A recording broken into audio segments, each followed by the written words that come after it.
கல்பாக்கத்தில் அமைக்க உள்ள ஈநுலை திட்டத்தை கைவிட வேண்டும் என்று ஒன்றிய அரசுக்கு மதிமுக பொதுச் செயலாளர் வைகோ வலியுறுத்தியுள்ளார். இதுகுறித்து வைகோ வெளியிட்டுள்ள அறிக்கையில், ஈநுலை தொழில்நுட்பம் பாதுகாப்பற்றது, தேவையற்றது, அதிக பொருளாதார சுமையை ஏற்படுத்துவது என்று தெரிவித்துள்ளார். இதனால்தான் இத்திட்டத்தை அமெரிக்கா, ஜப்பான் மற்றும் ஐரோப்பிய நாடுகள் கைவிட்டன என்று குறிப்பிட்டுள்ளார்.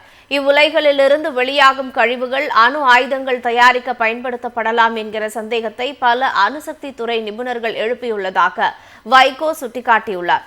ஏற்கனவே கூடங்குளத்தில் 6 அணு உலைகளையும் அணு கழிவு மையங்களையும் ஒன்றிய அரசு அமைத்திருக்கிறது. இந்நிலையில் இப்போது ஆபத்து மிக்க ஈநுலைகளை செயல்படுத்தி தமிழ்நாட்டு மக்களை கதிரியக்க அபாயத்தில் தள்ளுகிறது மோடி அரசு என்று வைகோ குற்றம் சாட்டியுள்ளார். தங்களை தொடர்ந்து புறந்தள்ளும் தமிழ்நாட்டு மக்களை சோதனை எலிகளாக்கி ஈநுலையை செயல்படுத்த முயலும் ஒன்றிய பாஜக அரசை வன்மையாக கண்டிப்பதோடு இத்திட்டத்தை உடனடியாக கைவிட வேண்டும் என்று வைகோ வலியுறுத்தியுள்ளார். கல்பாக்கத்தில் அமைக்க உள்ள ஈநுலை திட்டத்தை கைவிட வேண்டும் என்று ஒன்றிய அரசுக்கு மதிமுக பொதுச் செயலாளர் வைகோ வலியுறுத்தியுள்ளார். இதுகுறித்து வைகோ வெளியிட்டுள்ள அறிக்கையில், ஈநுலை தொழில்நுட்பம் பாதுகாப்பற்றது, தேவையற்றது, அதிக பொருளாதார சுமையை ஏற்படுத்துவது என்று தெரிவித்துள்ளார். இதனால்தான் இத்திட்டத்தை அமெரிக்கா, ஜப்பான் மற்றும் ஐரோப்பிய நாடுகள் கைவிட்டன என்று குறிப்பிட்டுள்ளார்.